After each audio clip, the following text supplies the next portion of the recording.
The same as operating a motor vehicle, there are rules for operating a vessel. These rules are outlined in the Book of Collision Regulations and Navigation Rules, often referred to as Coregs.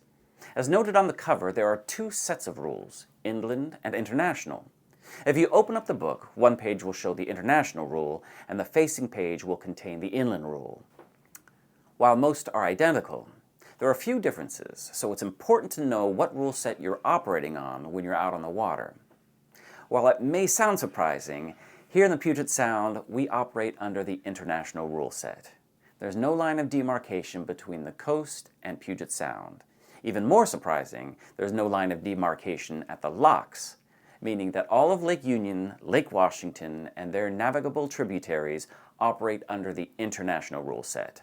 However, if you drive a few hours south and take advantage of our reciprocal reservation program in Portland, you will be operating under the inland rule set, as there is a line of demarcation on the Columbia River as it flows into the Pacific Ocean. When you're visiting one of our United States locations, it is important to know if you're operating in an inland or international area.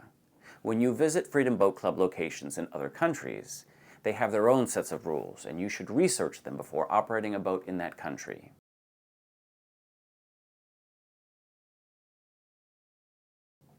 Let's discuss some of the rules in the Coregs book. While all of the rules are important, many involve situations you will never encounter. We don't have time to cover all the rules, but we have chosen the important ones. And by knowing and obeying these rules, you will be a safer boater. As we go along, the title of the rule as it appears in the book, as well as the number associated, will be shown so you may look them up at a later time for further reference. First, let's start with the rule of responsibility. Part A of this rule directs us to obey the rules, which makes sense. The rule is to obey the rules. Part B of this rule specifically directs us to break the rules. Why would we break one of these rules? To avoid a collision. Above all else, we want to be safe and not collide with other vessels. If you're involved in a collision, both skippers will share some portion of the blame. Shortly you will watch a video of a Washington State ferry colliding with a recreational vessel named Nap Time that drove into the path of the ferry.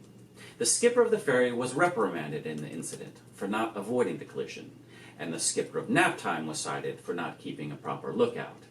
Just a word of warning, the person taking the video does use some salty language while watching the collision occur, so feel free to turn down the volume if you have young viewers watching with you.